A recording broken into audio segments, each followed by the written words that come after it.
Baik, Assalamualaikum warahmatullahi wabarakatuh. Selamat pagi Ibu Wipit dan teman-teman.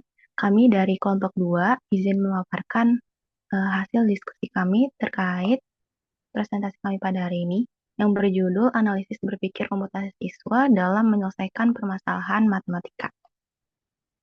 Anggota kelompok kami di sini ada saya sendiri, Aurelia Vinkan, Eva Vaska, dan juga Retno Restu. Yang akan kita bahas pada hari ini, yang pertama itu ada pendahuluan, perumusan masalah, pembahasan, kesimpulan, dan juga daftar pustaka. Yang pertama di sini ada pendahuluan, yaitu pengertian berpikir komputasional.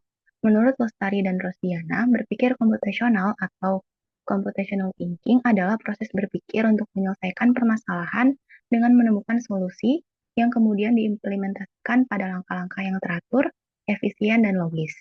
Selain itu, menurut Aish dan Hakim, kemampuan berpikir komputasional merupakan kemampuan berpikir tingkat tinggi atau high ordinary thinking yang melibatkan kemampuan untuk menganalisis masalah dan menyusun solusi yang dapat dilakukan secara sistematis. Poin kedua ada indikator kemampuan berpikir komputasional. Terdapat 4 indikator dalam berpikir komputasional, yaitu yang pertama ada dekomposisi, yaitu mengidentifikasi informasi atau menguraikan masalah yang diketahui dari permasalahan yang diberikan. Yang kedua, pengenalan pola, yaitu menemukan pola serupa ataupun berbeda, yang kemudian digunakan untuk menyelesaikan masalah yang disajikan untuk mendapatkan suatu penyelesaian. Yang ketiga, abstraksi, yaitu mengubah masalah matematika menjadi model matematika. Dan yang keempat, berpikir algoritma, yaitu menjabarkan langkah-langkah logis berdasarkan pola dan model matematika sebelumnya untuk menyelesaikan masalah yang diberikan. Poin yang ketiga yaitu ada pentingnya mengembangkan computational thinking. Berpikir komputasional memiliki peran penting dalam membantu siswa mengembangkan kemampuan menyelesaikan masalah secara sistematis.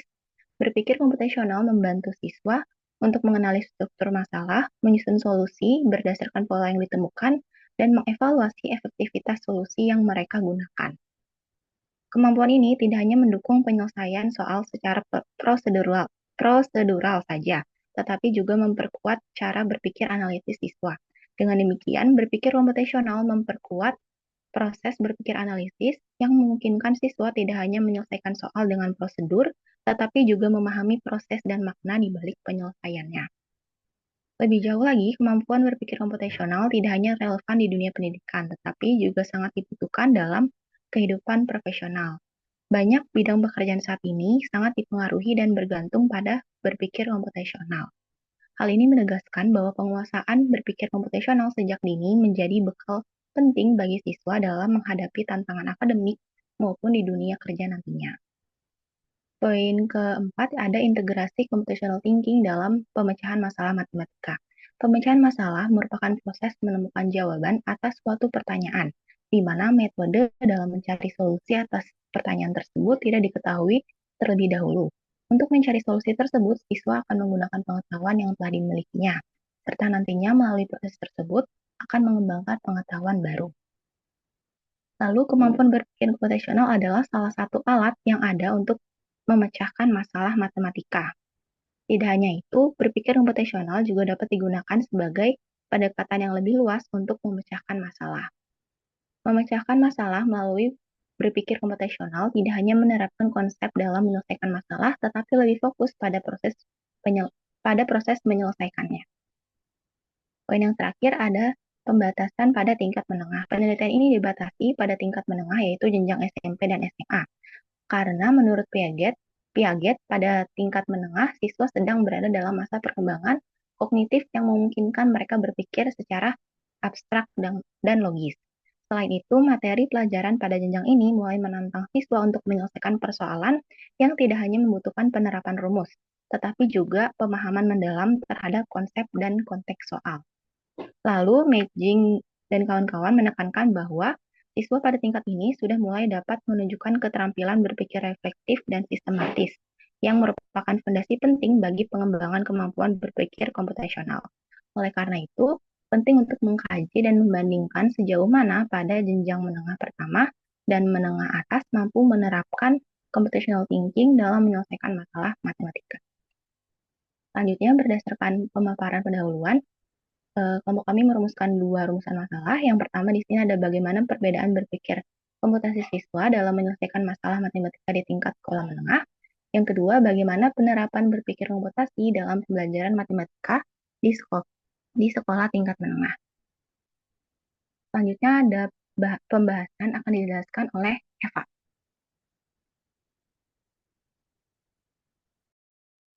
Di sini kita akan membahas rumusan masalah yang pertama, yaitu bagaimana perbedaan berpikir komputasi siswa dalam menyelesaikan masalah matematika di sekolah tingkat menengah. Di sini kita ada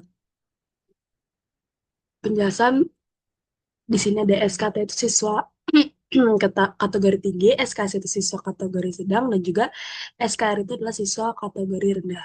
Dimulai dari sekolah menengah pertama atau SMP, untuk di indikator pertama dari komposisi, SKT sudah mampu membuat masalah ke dalam bentuk yang mudah dipahami. Siswa hanya dapat menyebutkan beberapa informasi yang diperoleh dari permasalahan yang diberikan.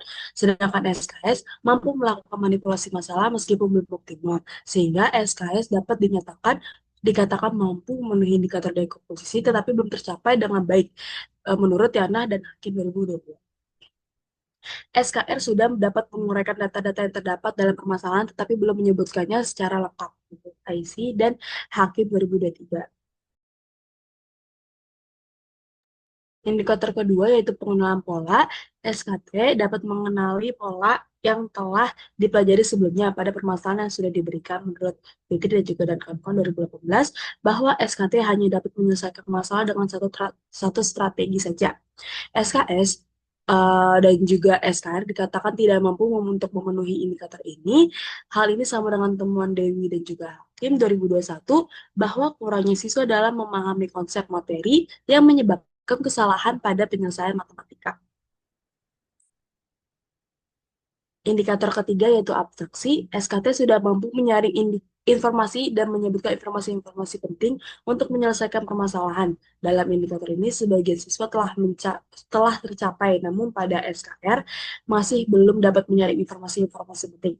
Hal ini serupa dengan penemuan Lesari dan juga Aniza 2020 yang menunjukkan bahwa SKS dapat menuliskan informasi yang dibutuhkan untuk menyelesaikan soal. Indikator keempat yaitu berpikir algoritma. Dalam kategori ini, SKT mampu menjabarkan langkah-langkah penyelesaian secara berurut dan juga sesuai dengan kaidah matematika. Sedangkan pada SKS dapat menyusut langkah-langkah tetapi kadang terdapat kekeliruan dalam konsep ataupun rumus. Pada SKR belum dapat menentukan langkah-langkah yang tepat dalam menyelesaikan permasalahan yang diberikan. Menurut Alvina dan kawan-kawan 2017 bahwa SKR tidak dapat menyelesaikan soal dengan baik dan juga benar. Lalu untuk jenjang menengah atas, untuk indikator pertama dekomposisi, pada indikator ini SKT, SKS, dan juga SKR dapat menuliskan apa yang diketahui dan ditanyakan pada soal dan menuliskan informasi terkait permasalahan yang ditanyakan. Walaupun untuk SKR tetapi tidak lengkap, namun hal tersebut dapat tergolong uh, sudah memenuhi indikator ini. Sedangkan indikator kedua, pengenalan pola, SKT mampu menuliskan pola untuk membangun penyelesaian masalah secara tepat. Menurut penelitian Mesari dan Anissa 2020 mengatakan bahwa SKS menjelaskan tahapan dalam menyelesaikan soal walaupun kurang sempurna. Sedangkan pada SKR sering gagal dalam mengenali pola atau tidak menyadari sama sekali. Untuk indikator ketiga, abstraksi, SKT mampu mengurangi kompleksitas persoalan dengan mengabaikan detail yang tidak perlu dan fokus pada detail yang diperlukan. SKS mampu melakukan abstraksi tetapi mengabaikan detail penting yang terdapat pada soal. Sedangkan untuk SKR cenderung menyalin informasi tanpa adanya memilah.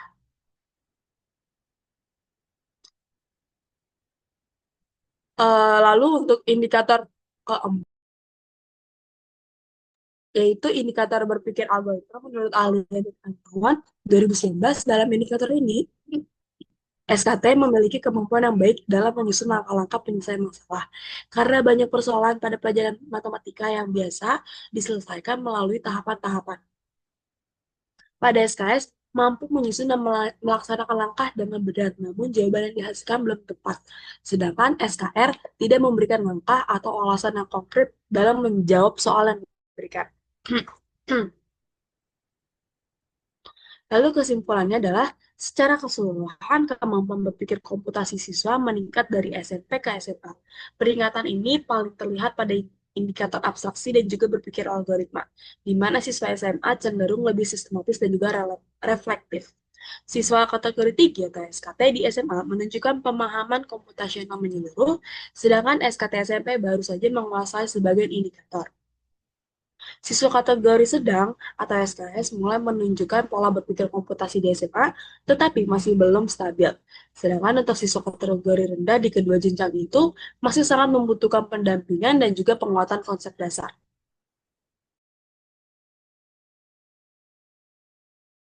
Selanjutnya ada hasil jawaban rumusan masalah yang kedua, yaitu bagaimana penerapan berpikir komputasi siswa dalam pembelajaran matematika di sekolah tingkat menengah.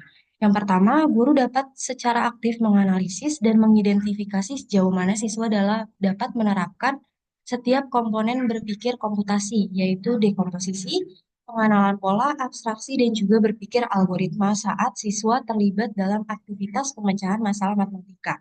Contoh penerapannya pada penelitian yang dilakukan oleh Mardia dan kawan-kawan pada tahun 2023, salah satu komponen berpikir komputasi yang dianalisis dan diidentifikasi adalah komponen abstraksi, di mana siswa dapat mentransformasikan masalah verbal menjadi model matematis yang terstruktur dalam bentuk SPLTV atau sistem persamaan linear tiga variabel.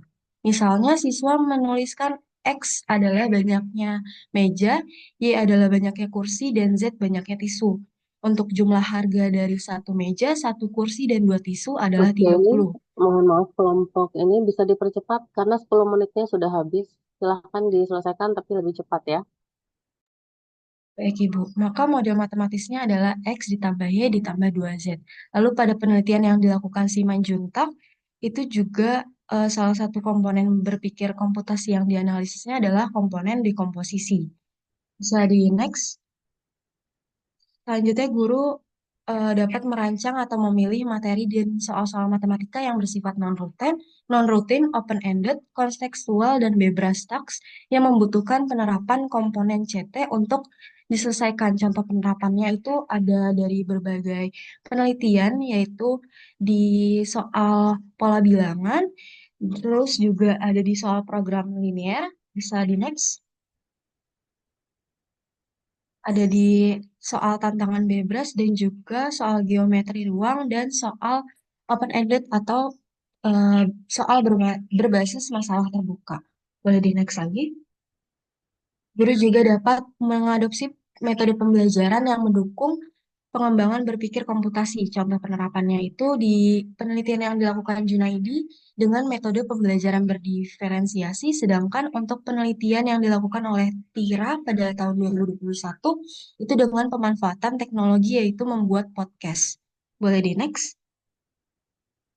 Selanjutnya, guru dapat menyesuaikan strategi penerapan CT dengan mempertimbangkan karakteristik individual dan juga kebutuhan siswanya. Seperti yang sudah dikatakan oleh penelitian Fauzi dan kawan-kawan. Boleh the next? Selanjutnya, berdasarkan pemaparan dari jawaban dua rumusan masalah, sebelumnya dapat dibuat kesimpulan yang pertama, secara umum kemampuan berpikir komputasi siswa mengalami peningkatan dari jenjang SMP ke SMA, terutama pada aspek abstraksi dan berpikir algoritma.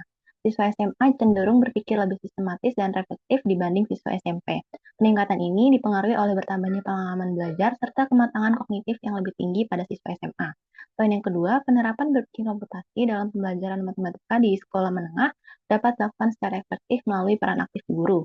Guru perlu menganalisis sejauh mana siswa menerapkan komponen sisi saat memecahkan masalah matematika, serta merancang atau memilih soal-soal yang bersifat non-rutin, open-ended, kontekstual, dan berbasis bebas untuk mendorong penerapan sisi. Selain itu, guru juga disarankan untuk mengadopsi metode pembelajaran yang mendukung pengembangan sisi serta menyesuaikan strategi pembelajaran dengan karakteristik dan kebutuhan individu siswa. Oke, cukup ya. Ibu. Oke, kembali ke rumusan masalah. Silakan. untuk kelompok 2 dan juga kelompok yang lain ini bisa menjadi latihan ya agar nanti presentasi di round ketiga tepat waktu ya. Jika memang 10 menit maka tidak lebih dari 10 menit untuk mempresentasikan. Nah, untuk round ketiga nanti PPT-nya diperbaiki agar tidak terlalu banyak teks dalam satu slide, informasi-informasi penting yang ditampilkan di slide. Oke. Nah, rumusan masalah ada dua. Ya, yang satu bagaimana perbedaan berpikir. Maksudnya perbedaan berpikir apa? Nih, yang nomor satu. Yang kedua, bagaimana penerapannya, penerapan berpikir komputasi. Nah, untuk nomor satu, maksudnya apa ya perbedaan berpikir? Kelompok dua bisa dijelaskan?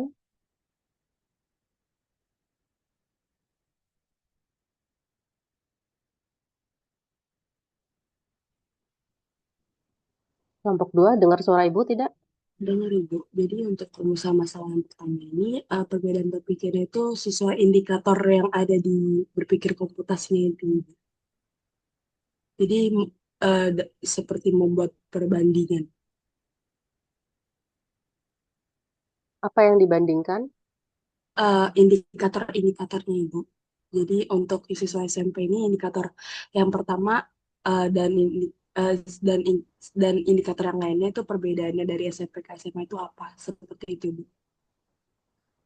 Eh, Kenapa harus bandingin SMP dan SMA ya? Tadi Ibu lihat kamu yang ditulis justru adalah kategori tinggi, sedang, rendah ya. Iya Ibu. Kaitannya sama SMP SMA? Supaya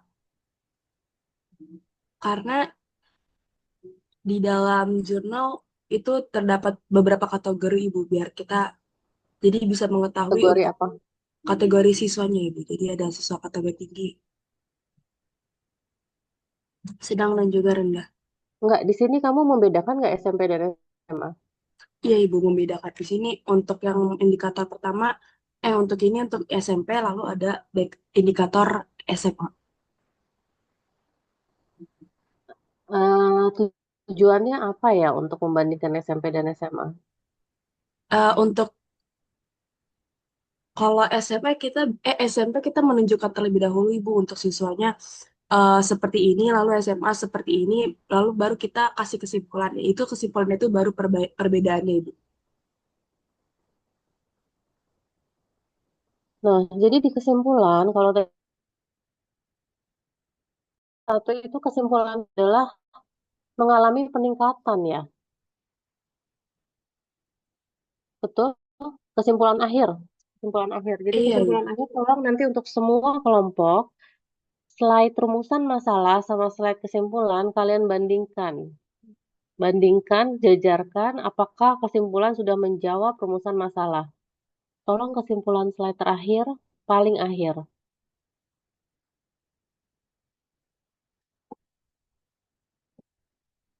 Tolong digeser ke kesimpulan paling akhir. Nah, ini kan ada 2 poin ya.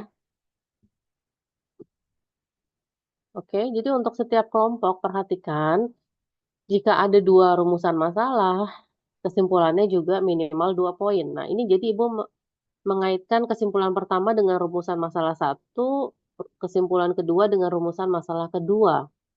Kesimpulan yang ditarik di nomor satu, siswa mengalami peningkatan dari jenjang SMP ke SMA. Kesimpulan seperti ini boleh diambil kalau kalian melakukan pengukuran. Siswa SMP kemampuannya berapa, misalkan 8 skornya, lalu kamu ikuti dia sampai nanti SMA, skornya jadi 9. Nah, itu kamu bisa bilang mengalami peningkatan. Karena ini adalah sesuatu yang hanya bisa diambil secara dengan menggunakan data kuantitatif, menggunakan analisis kuantitatif. Kan kalian udah belajar metode penelitian ya? Jadi kesimpulan ini tidak bisa ditarik dari suatu paper literatur review. Ya, nanti tolong diperbaiki kalimatnya. Kemudian untuk masalah, Ibu rasa eh, kalau kita kembali ke rumusan masalah, kira-kira urgensinya apa sih kamu membahas atau kelompok 2 ini membahas kategori tinggi, sedang, dan rendah. Memang betul, banyak paper melaporkan demikian, karena memang paper-paper tersebut melaporkan penelitian kuantitatif ya. Jadi mereka membuat kategori tinggi, sedang, rendah. Nah, menurut Ibu, untuk berpikir komputasional ini, coba kita lihat ke pendahuluan deh.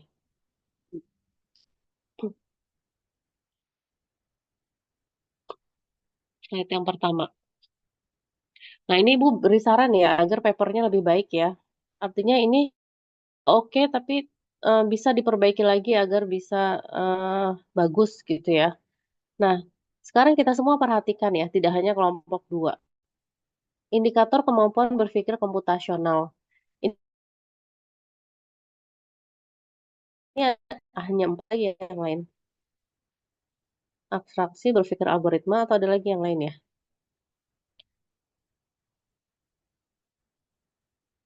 Kelompok 2, apakah hanya 4? Eh, Kami kan mengambil 12 jurnal ya, Bu. Nah, di masing-masing di beberapa jurnal itu terdapat perbedaan dari indikatornya. Jadi ada yang kebanyakan yang kita ambil itu dia ada 4 indikator, tetapi ada beberapa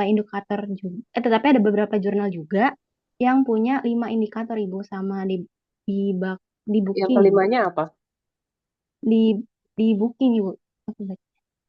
Nah, jadi kan ternyata dari berbagai sumber juga ada perbedaan ya. Di pendahuluan oke, kamu jelasin berpikir komputasional tuh ini secara umum. Nah, Ibu rasa yang perlu kamu jelaskan itu adalah apa sih yang dimaksud dengan dekomposisi? Apa bedanya sama abstraksi misalkan? Nah, itu kalau kamu apa namanya kupas posisi ini lebih terkait pada penjabaran penjabaran kamu pada pertanyaan nomor 2 ya. Coba lihat apa jawaban untuk nomor 2. Bagaimana penerapan berpikir komputasi. Nah, Ibu lebih cenderung kalian membahas apa yang disajikan di slide selanjutnya. Coba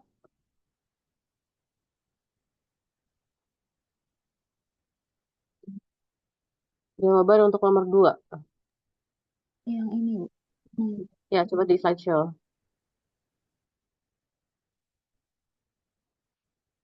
Nah, salah satu komponen berpikir komputasi adalah abstraksi. Nah, jadi kita punya bayangan, punya pemahaman bahwa, oh, yang dimaksud abstraksi adalah dia bisa mengubah masalah soal cerita menjadi model matematis. Nah, dalam penelitian lain, abstraksi itu bentuknya seperti apa? Ini kan dalam kasus SPLTV ya. Kalau dalam materi geometri, maka abstraksi itu seperti apa gitu loh. Jadi kalian lebih membahas komponen-komponen dalam atau indikator dalam berpikir komputasi dalam pembelajaran matematik. Nah, ini akan lebih banyak bermanfaat buat para pembaca daripada sekedar kalian membuat kategori tinggi, sedang, dan rendah. Nah, ini kan pasti sebetulnya apa yang kamu bahas di nomor 2 itu sudah bagus. Jadi cukup yang nomor 2 saja dibahas, tapi kamu dalam membahasnya abstraksi itu contoh-contohnya apa dari paper-paper yang ada, dekomposisi itu apa, lalu bedanya dengan abstraksi apa, dan seterusnya. Begitu ya untuk kelompok 2. Berarti untuk rumusan masalahnya jadi nomor 2 aja ya, Bu. Yang nomor 1 tidak. Ya, tadi kan Ibu bilang seperti itu. Oke? Oke, baik, Ibu. Ya, terima kasih. Silakan lanjut. Terima kasih juga, Ibu, atas tambahannya. Ya.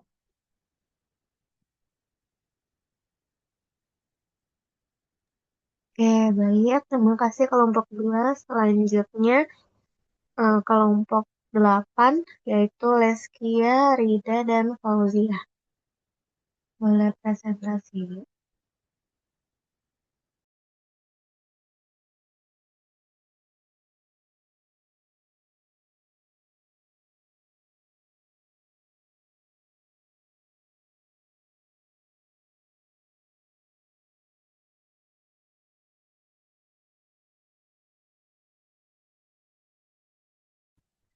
Oke, baik. Bismillahirrahmanirrahim. Assalamualaikum warahmatullahi wabarakatuh. Selamat pagi, Ibu Pipit dan teman-teman. Kami dari kelompok 8 ingin mempresentasikan hasil diskusi kami tentang judul seminar matematika yaitu penerapan pendekatan RME atau Realistic Mathematics Education dalam Oke. meningkatkan pemahaman Sebelum konsep dimulai, matematika. tolong kelompok 8 pakai timer ya. Jadi kalian tidak kelewat lagi 10 menit, oke? Oke, siap Ibu. Eh, Kami izin memaparkan hasil diskusi kami terkait judul seminar matematika yaitu penerapan pendekatan RME atau Realistic Mathematics Education dalam meningkatkan pemahaman konsep matematis siswa. Oke, boleh next. Oke, adapun anggota kelompok kami yaitu ada Fauzia Rahmayanti, Rida Ratuwinaya, dan juga Leski Azara dengan NIM tertera. Oke, outline dari pembahasan kami pada hari ini adalah yang pertama rumusan masalah, lalu pendahuluan, jawaban rumusan masalah, kesimpulan, dan daftar pustaka. Oke, rumusan masalah yang kami ambil dari judul kami adalah bagaimana efektivitas pendekatan RME dalam meningkatkan pemahaman konsep matematis siswa terkait dengan variabel-variabel yang diidentifikasi dalam penelitian sebelumnya. Oke, masuk ke pendahuluan. Jadi, pengertian kemampuan pemahaman konsep matematis adalah kemampuan menyerap dan memahami ide-ide matematika. Lalu ada indikator kemampuan pemahaman konsep matematika antara lain menyatakan ulang konsep yang telah dipelajari, mengklasifikasikan objek-objek berdasarkan konsep matematika, menerapkan konsep secara algoritma, memberikan contoh atau non-contoh dari konsep yang dipelajari, menyajikan konsep dalam berbagai representasi, dan juga mengaitkan berbagai konsep matematika dari secara internal atau eksternal. Nah, ini menurut Lestari dan Yuda Negara pada tahun 2017. Next. Oke, selanjutnya ada pengertian RME. RME adalah pendekatan pembelajaran matematika yang memanfaatkan realistis dan adalah suatu pendekatan pembelajaran matematika yang menempatkan realistis dan pengalaman siswa sebagai titik awal pembelajaran. Pendekatan RME menekankan pentingnya penggunaan konteks nyata dan pengalaman siswa sebagai dasar pembelajaran matematika, sehingga siswa dapat mengkonstruksi pengetahuan matematis secara mandiri melalui masalah kontekstual. Nah, proses ini dilakukan dengan mematematisasi horizontal dan vertikal agar konsep yang dipelajari menjadi lebih relevan, bermakna, dan mudah diingat. Oke, next. Oke, menurut Graeber Major dalam Tarigan tahun 2006, pembelajaran matematika realistik atau RME memiliki 5 karakter sebagai berikut. Yang pertama, penggunaan konteks dari dunia nyata. Yang kedua, instrumen vertikal, yaitu penggunaan model. Yang ketiga, ada kontribusi siswa dengan penggunaan produksi dan konstruksi. Yang keempat, kegiatan interaktif. Dan yang kelima adalah keterkaitan topik. Oke, berdasarkan karakteristik RME terdapat langkah-langkah pendekatan RME yaitu memahami masalah atau konteks, menjelaskan masalah kontekstual, menyelesaikan masalah kontekstual, membandingkan dan mendiskusikan jawaban, yang terakhir adalah kesimpulan. Selanjutnya, untuk jawaban rumusan masalah, pendekatan RMS secara umum terbukti efektif dalam meningkatkan pemahaman konsep matematis siswa. Nah, hal ini ditunjukkan melalui berbagai temuan dari sejumlah penelitian yang telah dianalisis. Yang pertama, peningkatan hasil belajar dan skor evaluasi. Yang kedua, penguatan indikator pemahaman konsep. Yang ketiga, keterlibatan dan antusiasme siswa meningkat. Yang keempat, fleksibel pada berbagai jenjang dan materi. Yang kelima, didukung oleh variabel kontekstual. Yang pertama, peningkatan hasil belajar dan skor evaluasi. Nah, jadi setelah mengikuti pembelajaran dengan pendekatan RME, banyak siswa yang menunjukkan peningkatan skor evaluasi yang cukup signifikan dibandingkan dengan siswa yang belajar melalui metode konvensional. Nah, beberapa penelitian mencatat bahwa persentase ketuntasan belajar mencapai lebih dari 80%, bahkan ada yang mencapai 91%. Lalu yang kedua, penguatan indikator pemahaman konsep. Nah, jadi selain hanya memahami secara hafalan, siswa yang belajar dengan RME cenderung lebih mampu menyampaikan kembali konsep yang telah dipelajari, mengklasifikasikan objek matematika, memberikan contoh dan non-contoh, serta menyajikan ide matematika dalam bentuk yang beragam, baik simbolik, visual, maupun verbal. Nah, mereka juga lebih siap untuk menerapkan konsep-konsep tersebut dalam menyelesaikan masalah nyata. Lalu yang ketiga, keterlibatan dan antusiasme siswa meningkat. Jadi dengan menghadirkan masalah-masalah yang dekat dengan kehidupan sehari-hari, pendekatan RME ini membuat pembelajaran terasa lebih nyata dan relevan. Akibatnya, siswa menjadi lebih aktif dalam bertanya, berdiskusi, dan mencari solusi secara mandiri. Banyak siswa yang menunjukkan antusiasme tinggi selama proses pembelajaran berlangsung. Nah, hal ini menjadi bukti bahwa RME tidak hanya meningkatkan kemampuan kognitif, tetapi juga membangun semangat belajar dan keterlibatan emosional siswa dalam proses memahami matematika.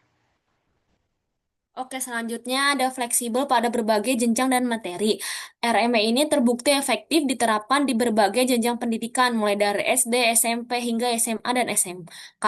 Nah, konsistensi hasil positif pada semua jenjang menunjukkan bahwa pendekatan ini bersifat adaptif dan dapat disesuaikan dengan karakteristik peserta didik di setiap tingkat. Hal ini tercermin dari indikator ketuntasan belajar yang tinggi, serta peningkatan signifikan skor post-test di berbagai jenjang. Boleh di next. Selain itu, RME juga terbukti fleksibel untuk diterapkan dalam pembelajaran tatap muka maupun daring. Dalam konteks daring bisa dilakukan dengan model flip classroom, di mana matematisasi horizontal dilakukan secara sinkronus dan matematisasi vertikal dilakukan secara sinkronus atau diskusi online. Boleh di next. Selanjutnya, yang kelima ada didukung oleh variabel kontekstual. Keberhasilan penerapan RME sangat bergantung pada variabel kontekstual yang mendukung proses pembelajaran, yaitu masalah yang pertama ada masalah kontekstual yang relevan. Boleh di next. Selanjutnya ada media pembelajaran yang mendukung. Lalu ada kesiapan guru dan strategi pembelajaran. Boleh di next. Dan selanjutnya ada interaksi sosial dan diskusi kelompok. Boleh di next. Dan yang terakhir ada motivasi dan inisiatif siswa. Oke. Selanjutnya, untuk kesimpulan, pendekatan RME terbukti efektif dalam meningkatkan pemahaman konsep matematis siswa. Efektivitas ini tercermin dari peningkatan hasil belajar, keterlibatan siswa yang lebih aktif, serta pemenuhan indikator pemahaman konsep seperti menyatakan ulang konsep, mengklasifikasi, memberi contoh, merepresentasikan, dan menerapkan konsep. Efektivitas RME dipengaruhi oleh beberapa variabel pendukung seperti penggunaan masalah kontekstual, diskusi kelompok, matematisasi horizontal dan vertikal, serta media pembelajaran yang relevan. Secara keseluruhan, RME fleksibel diterapkan di berbagai jenjang dan materi matematika, serta mendorong pembelajaran yang menjadi lebih bermakna dan kontekstual bagi siswa. Berikut ada daftar pustaka yang kami cantumkan. Oke. Mungkin sekian presentasi dari kelompok kami. Apakah dari Bu Pipit ada tambahan? Terima kasih. Kelompok 8 ya. Kelompok 8 kita lihat kesimpulan dulu. Kalau untuk semua kelompok ya, nanti presentasi round ketiga, jajarkan rumusan masalah dan kesimpulan. Nah, untuk kesimpulan kelompok ini yang Ibu ingin soroti adalah bentuk kalimatnya yang menyatakan bahwa RME terbukti efektif dalam meningkatkan. Sekali lagi, sama seperti yang tadi, kita tidak bisa membuat klaim, kita tidak bisa membuat kesimpulan jika suatu metode itu efektif meningkatkan pemahaman konsep jika kita tidak melakukan eksperimen kuantitatif. Sekali lagi ya, Ibu ingatkan ya. Apa buktinya meningkatkan? Kalau pada penelitian kuantitatif, bukti bahwa terjadi peningkatan ketika ada uji statistik ya, yang menyatakan perubahan yang signifikan dari sebelum dan sesudah menggunakan metode itu. Ya, itu kan metode penelitian kuantitatif ya, semua udah belajar ya di Medlit, betul? Iya, Ibu, betul. Betul, Ibu. Nah, jadi di sini kan kalian tidak menggunakan metode itu ya, tidak melakukan uji statistik ya. Jadi makanya dari awal kan Ibu katakan bahwa rumusan masalah harus hati-hati dirumuskannya. Karena nanti bisa membuat pembaca itu jadi misunderstood ya. Dikiranya kamu melakukan penelitian kuantitatif, padahal sebuah studi literatur. Nah, jadi di sini kamu katakan tercermin dari peningkatan hasil belajar, ya, pemenuhan indikator. Ini adalah kesimpulan orang lain, kesimpulan pada paper orang lain, bukan kesimpulan yang kamu dapat dari membaca paper-paper orang, gitu ya. Ini satu untuk kesimpulan. Kemudian eh, rumusan masalahnya apa tadi? Bagaimana efektivitas pendekatan Ya, RMI dalam boleh di-share di itu, ditunjukkan. Efektivitas kan ya? Nah, semuanya coba lihat efektivitas dalam meningkatkan. Eh, Artinya Ibu pernah bilang sih ya, walaupun ini tidak saklek ya, ketika kata efektivitas itu muncul ya, efektivitas RME dalam meningkatkan gitu ya, ya itu tadi kecenderungannya orang berpikir penelitiannya kuantitatif, kalian melakukan suatu studi eksperimen. Nah, tapi kalau Ibu lihat dari hasil rumusan masalahnya, kita lihat coba slide-nya satu persatu ke bawah jawabannya.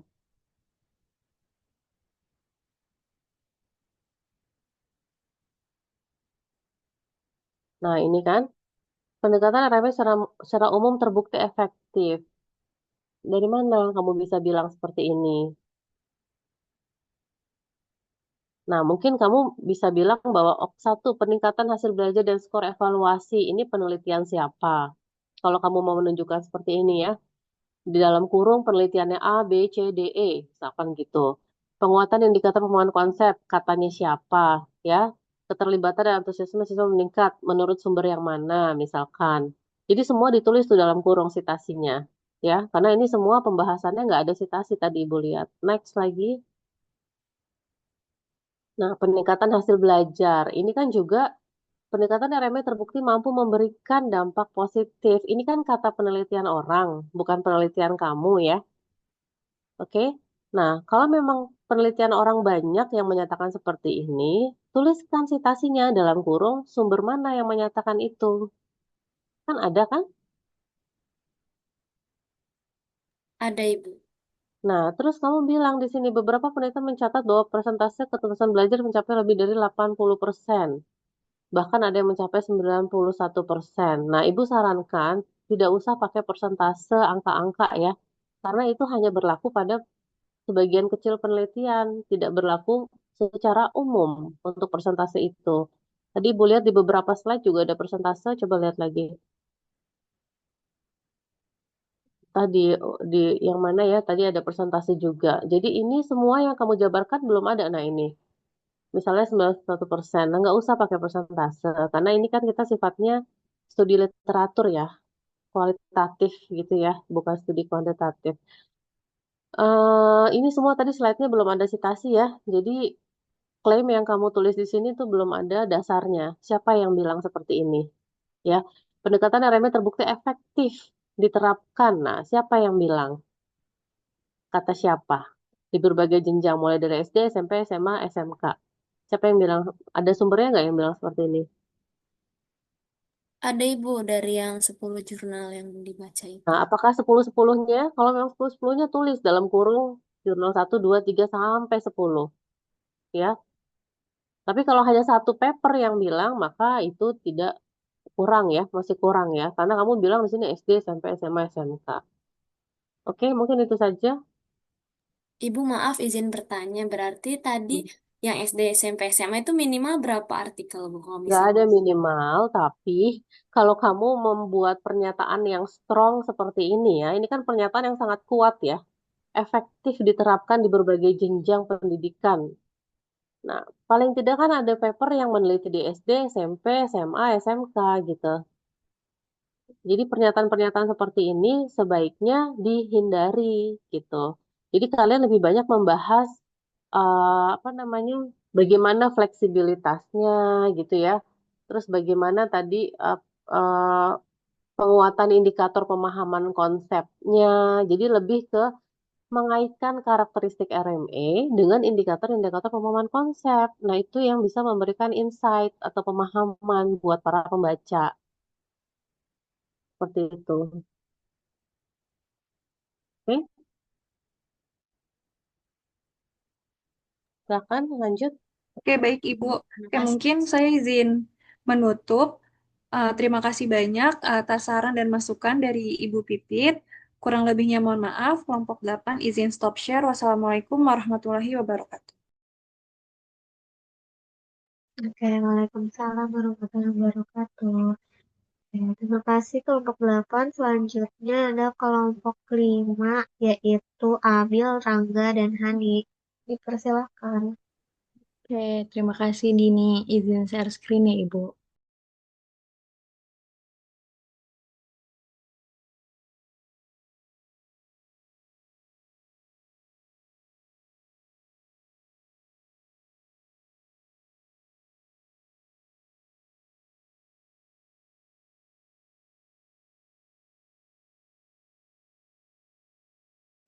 Oke, Bismillahirrahmanirrahim. Apakah suara saya terdengar ya? Halo? Terdengar ya? Oke. Dengar. Oke. Assalamualaikum warahmatullahi wabarakatuh. Perkenalkan kami dari kelompok 5. Di sini kami ngusung judul itu adalah implementasi pendekatan realistic mathematics education RMA dalam meningkatkan pemahaman matematik siswa SMP terhadap penyelesaian soal SPLDV. Selanjutnya, boleh di next. Oke, kelompok kami beranggotakan 3 orang, yaitu Nabila Yogi Ramadita, Hanifah Rena Zulfa, dan saya sendiri, Rangga Putra Setia. Selanjutnya, untuk isinya itu ada rumusan masalah, isi, dan daftar pustaka. Nextnya, lalu ada 3 rumusan masalah, yaitu 1, bagaimana pendefinisian pendekatan RME, lalu kedua, apa indikator kemampuan pemahaman matematis siswa, dan yang ketiga, bagaimana implementasi RME untuk meningkatkan pemahaman matematis siswa. Boleh di next. Oke, yang pertama, bagaimana pendefinisian pendekatan RME? Eh, Realistic Mathematics Education atau RME adalah pendekatan pembelajaran inovatif yang memandang matematika sebagai aktivitas manusia yang erat kaitannya dengan situasi kehidupan nyata. Menurut Krisnawati dan kawan-kawan tahun 2018. Dikembangkan di Belanda oleh Hans Freudenthal, RME menekankan penggunaan konteks yang bermakna dan realistis agar siswa dapat membangun pemahaman matematika melalui eksplorasi dan pemecahan masalah. Dalam pendekatan ini, siswa didorong untuk menemukan kembali konsep matematika melalui pengalaman belajar yang berangkat dari kehidupan sehari-hari, sementara guru berperan sebagai fasilitator gitu untuk menghubungkan dunia nyata siswa dengan konsep-konsep matematika. By the next. Oke, untuk rumusan masalah yang kedua terkait dengan indikator kemampuan pemahaman matematis siswa. Pertama-tama kita akan membahas apa itu pemahaman matematis. Nah, pemahaman matematis ini diartikan sebagai kemampuan yang terdapat di dalam diri setiap individu yang berhubungan dengan kemampuan untuk mendalami suatu konsep pada matematika, kemampuan untuk membedakan serta mengaitkan sejumlah rangkaian konsep yang tidak saling terhubung, serta kemampuan untuk melangsungkan perhitungan yang lebih bermakna pada kondisi atau permasalahan dengan cakupan yang lebih luas. Menurut Karin dan Nurrahmah 2018. Nah, pemahaman matematis ini memiliki kedudukan yang begitu penting ketika akan mempelajari matematika karena berkaitan dengan proses konstruksi atau rekonstruksi konsep, prinsip, serta pemilihan strategi untuk memecahkan segala permasalahan matematika. Seperti pada rumusan masalahnya, yaitu apa saja indikator kemampuan pemahaman matematis siswa, dikatakan bahwa seseorang dapat dikategorikan baik apabila telah memenuhi 7 indikator pemahaman matematis, yaitu yang pertama, mengemukakan atau mendeskripsikan kembali suatu konsep, kemudian mengkategorikan suatu objek berdasarkan karakteristik tertentu yang berhubungan langsung dengan konsepnya, lalu menyebutkan contoh dan bukan contoh dari suatu konsep, kemudian menyajikan konsep melalui berbagai bentuk representasi matematis, dan mengembangkan syarat perlu atau syarat cukup dari suatu konsep, lalu memanfaatkan, mempergunakan, serta menentukan operasi atau prosedur tertentu, dan yang terakhir mempraktikkan konsep atau prosedur sistematis dalam pemecahan masalah menurut BNSP 2006. Pada standar isi, mata pelajaran matematika tingkat pendidikan dasar dan menengah menurut Dikdasmen, salah satunya memuat tujuan pembelajaran yang mengharapkan peserta didik untuk dapat memahami konsep matematika yang diukur dengan mengacu kepada 7 indikator pemahaman matematis yang sudah disebutkan tadi, menurut Fauzi dan Prihatnani pada tahun 2020. Nah, dalam mengukur tingkat pemahaman peserta didik, terdapat beberapa teori yang dapat digunakan, di antaranya adalah teori Pirik-Kiren, teori Apos, teori Scham, teori Hibbert dan Carpenter, dan yang terakhir teori Sierpinska. Nah, pada penelitian ini, pemahaman peserta didik akan diukur dengan menggunakan teori Pirik-Kiren. Nah, mengapa teori Pirik-Kiren? Karena teori ini merupakan salah satu teori yang membahas mengenai perkembangan pemahaman matematis yang berfokus pada proses bertahap dan berulang dalam membangun pemahaman konsep matematika. Pada teori ini disebutkan bahwa pemahaman seseorang terdiri dari 8 lapisan. Kalau izin menampilkan keterkaitan antara indikator pemahaman matematis dan lapisan teori Pirik-Kiren ini. Pertama ada primitive knowing, image making dan image having, property noticing, formalizing, observing, structuring, dan inventizing sesuai dengan prosesnya gitu. Nanti ada kesimpulan dari keterkaitan antara indikator pemahaman matematis dan juga lapisan teori Pirik-Kiren ini.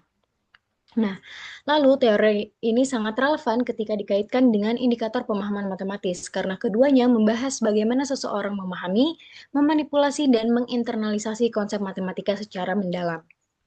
Pada teori Pirik-Kiren ini terdapat suatu proses yang dinilai penting, yaitu proses folding back, yang merupakan suatu proses kembali ke sebuah lapisan sebelumnya atau ke lapisan yang lebih dalam, yang bertujuan untuk memperoleh informasi awal yang telah dimiliki peserta didik.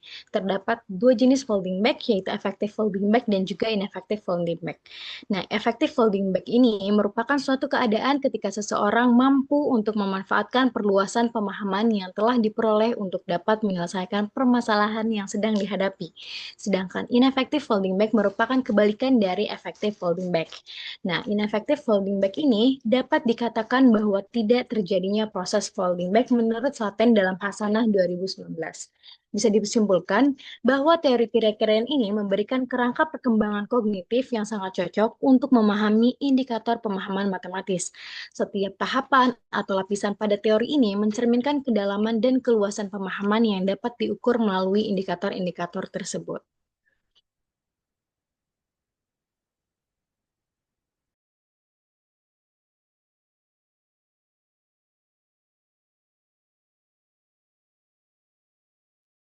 Izin melanjutkan dari yang sudah dipresentasikan.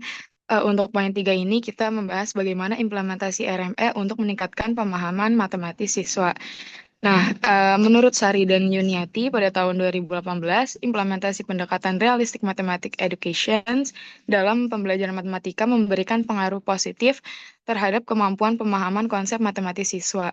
Siswa di kelas eksperimen itu lebih mudah memahami pelajaran karena materi disajikan dalam konteks kehidupan nyata yang dekat dengan pengalaman mereka, sehingga proses belajar menjadi lebih aktif dan bermakna. Selanjutnya, ini saya mengutip dari jurnal yang nantinya ada di daftar pustaka juga. Menurut Siregar tahun 2021, hasil dari penelitian yang dilakukan di SMP Negeri 7 Padang Sidimpuan itu menunjukkan bahwa implementasi pendekatan realistic mathematics education secara signifikan mampu meningkatkan pemahaman konsep matematika siswa, khususnya pada materi sistem persamaan linear dua variabel. Penelitian ini menggunakan desain kuasi eksperimen dengan dua kelompok, yaitu kelas eksperimen yang mendapat pelajaran berbasis RME dan kelas kontrol yang memperoleh pembelajaran konvensional. Hasil dari penelitian tersebut mengindikasikan bahwa pendekatan RME ini yang menekankan pembelajaran kontekstual, keterlibatan aktif siswa, dan penggunaan masalah nyata sebagai titik awal pembelajaran itu lebih efektif dibandingkan pembelajaran konvensional dalam membangun pemahaman konsep matematika siswa. RME memberikan kesempatan pada siswa untuk mengonstruksi kembali konsep-konsep matematika melalui pengalaman belajar yang bermakna yang berakar pada kehidupan sehari-hari mereka, sehingga materi pelajaran menjadi lebih mudah dipahami, relevan, dan aplikatif. Tolong diperhatikan waktunya ya. Baik, Ibu. Yang terakhir di sini ada kesimpulan. Pendekatan realistic mathematics education merupakan metode pembelajaran yang menempatkan matematika sebagai bagian dari aktivitas manusia yang dekat dengan kehidupan nyata. Dalam pendekatan ini, siswa diajak untuk memahami konsep-konsep matematika melalui situasi yang kontekstual dan bermakna, sehingga proses belajar menjadi lebih aktif dan menyenangkan. RMN juga tidak hanya menjadikan guru sebagai sumber utama, tetapi juga sebagai fasilitator yang membantu siswa untuk mengaitkan pengalaman sehari-hari dengan konsep matematika yang sedang dipelajari. Lalu untuk kesimpulan rumusan masalah yang kedua adalah pemahaman konsep matematis siswa sangat penting dalam proses pembelajaran dan hal ini dapat dilihat dari 7 indikator utama seperti kemampuan menjelaskan konsep, menyajikan dalam berbagai bentuk eh, representasi serta memecahkan masalah secara sistematis. Untuk mengukur sejauh mana pemahaman ini berkembang dan digunakan teori Pierre Kieran yang menekankan bahwa pemahaman merupakan proses bertahap dan berulang. Salah satu proses penting dalam teori ini adalah folding back, yaitu membuat siswa untuk kembali ke tahap sebelumnya.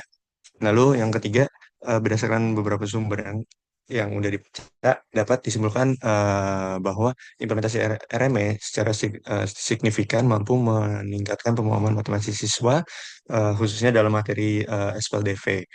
Dibandingkan dengan metode konvensional, pendekatan RMA ini membuat siswa lebih menyerap materi karena disajikan dalam konteks yang akrab dengan kehidupan mereka.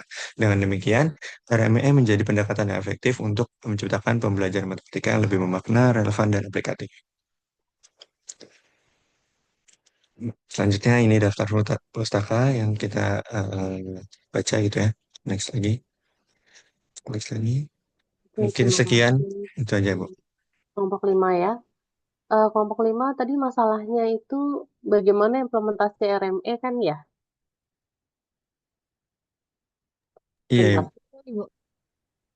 Kayaknya penulisan daftar pustaka juga ada yang salah tadi ya. Ada yang pakai caps lock semua tuh nanti diperbaiki ya sesuai aturan ya.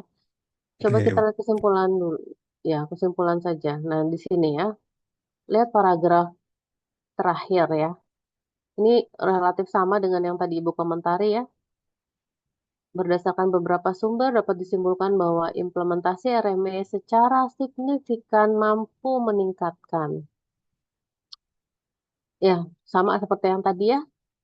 Hindari kesimpulan yang bentuk kalimatnya seperti ini. Ya, kemudian kan tadi perumusan masalahnya itu bagaimana implementasi ya. Nah, jawaban yang berkaitan dengan bagaimananya itu di mana ya? Hanya satu slide saja.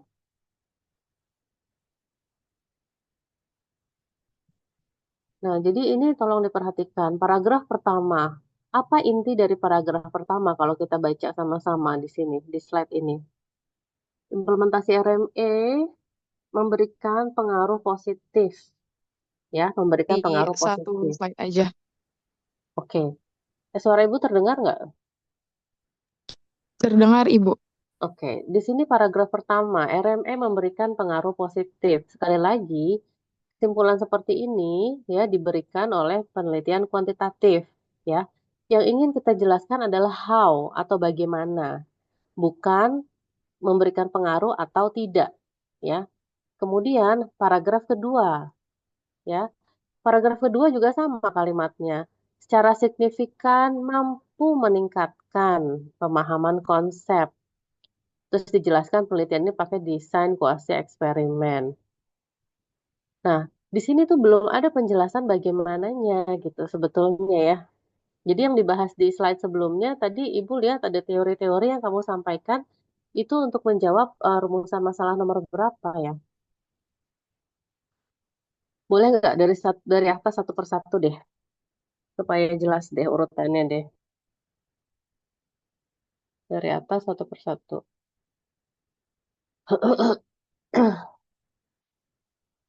Dari atas rumusan masalah.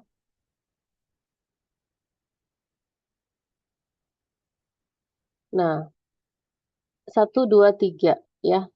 Judulnya itu kan tadi implementasi RME ya, dalam meningkatkan pemahaman konsep matematik ya. Nah, rumusan masalah satu dan 2 nggak usah dipindah lagi. Rumusan masalah nomor 1 dan 2 itu adalah bagian dari definisi yang harus kamu jelaskan di pendahuluan. Jadi rumusan masalah yang kamu berikan yang nomor 3 saja. Oke?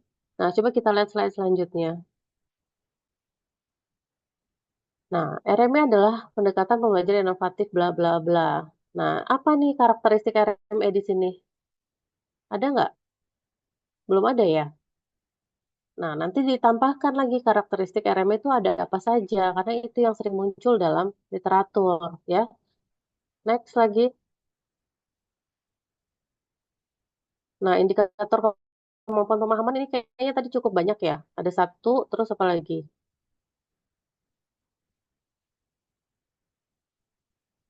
Slide selanjutnya. Dua slide, terus apa lagi? Ada lagi nggak? Nah, 3 ada lagi. Sudah, Ibu. Selanjutnya habis ini apa? Slide 8 apa? Nah, jadi tadi kalau kamu bandingkan aja deh, satu slide RME, 3 slide indikator kemampuan pemahaman, satu slide bagaimana implementasi. Jadi sebetulnya kalau Ibu bisa sarankan, perumusan masalah 1 dan 2 itu masuk ke bagian pendahuluan. Kamu harus definisikan maksudnya RME apa, lalu indikator kemampuan pemahaman matematis itu apa. Lalu rumusan masalah yang ketiga inilah yang akan dibahas dalam hasil. Tapi tolong dijabarkan, bagaimananya itu dijelaskan, bagaimana sih karakteristik RME yang ada berapa karakter tuh, 5 atau berapa, dikaitkan dengan tiap-tiap komponen dalam indikator pemahaman konsep. Nah, itu yang harus dijelaskan. Dan penjelasannya bukan eh, menyatakan bahwa dapat meningkatkan, terbukti efektif, memberikan pengaruh positif. Bukan seperti itu ya, tapi lebih dijelaskan prosesnya, how-nya. Oke, mungkin itu untuk kelompok 5 Baik, Ibu. dari Ibu. Silakan lanjut ke kelompok selanjutnya. Kita Terima masih kasih ada banyak. 4 kelompok lagi. Tolong lebih ini ya, dengan menggunakan waktu yang tersisa. Baik, terima kasih kelompok kelima. Selanjutnya kelompok 11 ada Kanesia dan Mila. Dipersilakan. Iya, terima kasih. Izin share screen.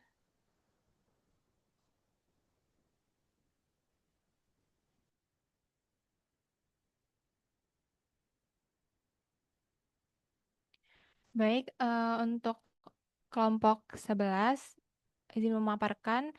Di sini judul kami adalah penerapan problem-based learning untuk meningkatkan kemampuan berpikir kritis dalam pembelajaran matematika.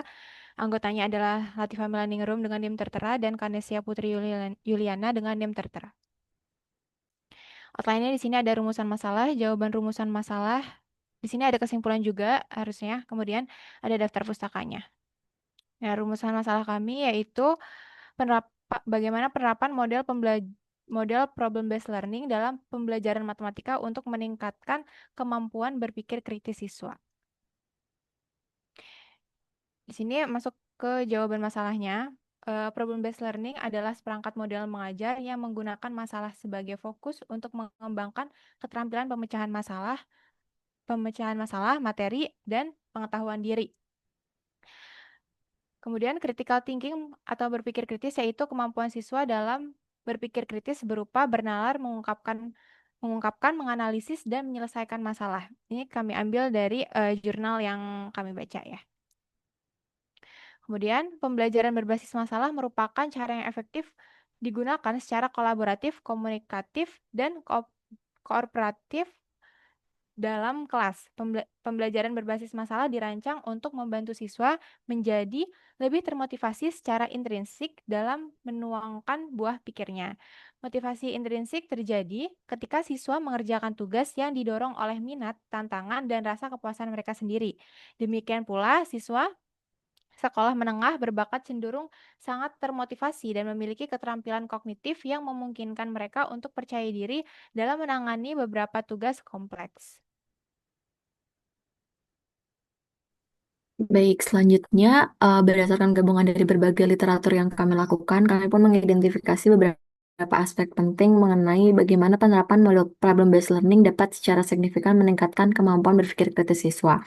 Nah, yang pertama itu PBL berpusat pada masalah kontekstual dan stimulus aktivitas berpikir. Nah, di mana PBL ini mengedepankan permasalahan nyata sebagai konteks pembelajaran. Hal ini pun mendorong siswa untuk menganalisis, mengevaluasi, dan menemukan solusi yang secara langsung melatih kemampuan berpikir kritis. Pendekatan ini pun membekali siswa dengan keterampilan di abad 21 termasuk berpikir kritis dan pemecahan masalah. Aspek keduanya, mendorong partisipasi aktif dan kolaborasi siswa, di mana PBL menuntut siswa untuk aktif terlibat dalam proses pembelajaran, baik secara individu maupun kelompok. Dan hal ini terlihat dari peningkatan keaktifan siswa dalam bertanya, menjawab, dan bekerja sama dalam kelompok. Keterlibatan aktif ini pun membangun rasa percaya diri siswa dan membiasakan mereka menggali informasi serta menentukan konsep secara mandiri. Boleh di next. Poin ketiga yaitu PBL mengembangkan pemahaman konseptual mendalam dan keterampilan pemecahan masalah. Melalui PBL, siswa tidak hanya mempelajari konsep tetapi juga mengkonstruksi pengetahuannya sendiri melalui pemecahan masalah.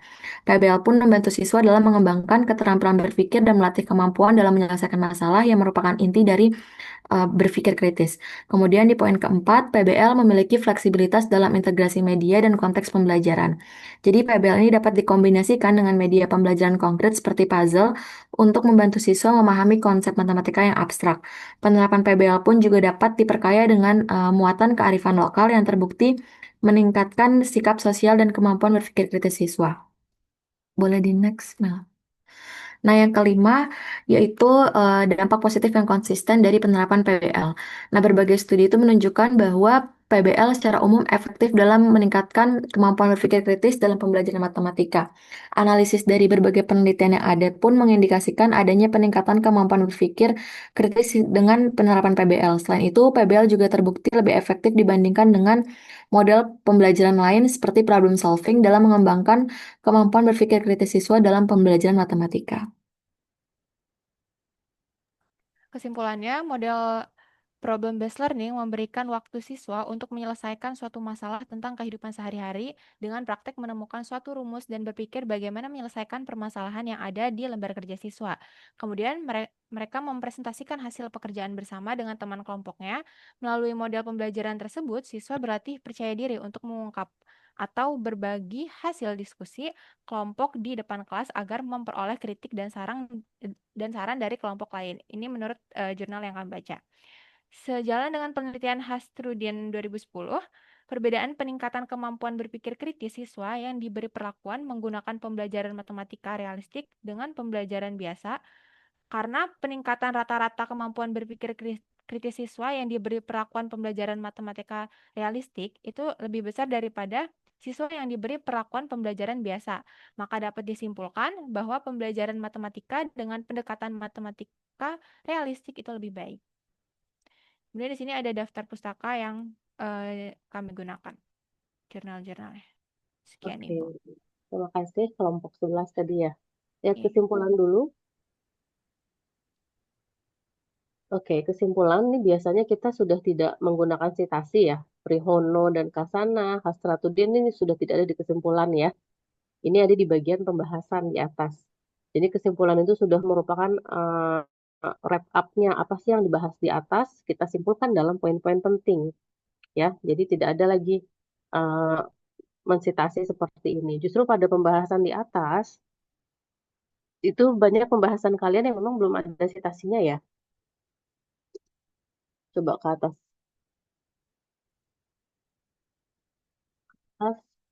Nah, ini ya, ini kan belum ada citasinya ya. Nah, ini belum ada citasinya nih. PBL berpusat pada masalah kontekstual dan stimulus aktivitas berpikir.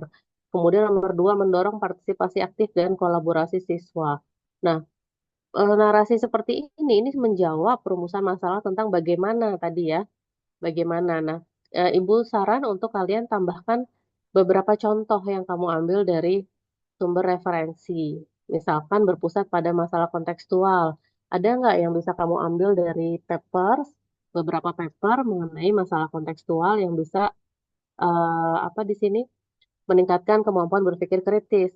Jadi ini sudah baik. Nah, tambahkan contoh agar lebih konkret dan bisa lebih mudah dipahami oleh pembaca gitu ya. Nah, kemudian tambahkan citasi juga untuk slide selanjutnya juga. Slide selanjutnya. Nah, ini jadi sudah bagus ya pemaparan rumusan masalahnya. Nah, Ibu minta kamu tambahkan contoh saja biar lebih jelas. Oke, jadi rumusan Baik. masalah tadi ada satu, bagaimana penerapannya ya untuk meningkatkan kemampuan berpikir kritis. Jadi definisi tentang PBL maupun definisi tentang indikator berpikir kritis itu masuk ke dalam pendahuluan ya, bukan dalam pembahasan. Karena yang dibahas adalah bagaimana sih PBL-nya bisa meningkatkan kemampuan berpikir kritis. Sehingga pengertian dari dua variabel itu udah kamu jelaskan sebelumnya, ya, agar para pembaca memiliki kesamaan persepsi tentang makna dari kemampuan berpikir kritis, juga tentang model PBL. Seperti itu ya. Oke, sudah untuk kelompok 11. Ya, terima kasih Ibu. Izin Oke, stop sebelum share. melanjut ke kelompok sebelumnya, Ibu minta jeda dulu 5 menit sebentar ya. Baik, Ibu. Nida Aryan dipersilahkan. Izin Oke. share-nya, Bu.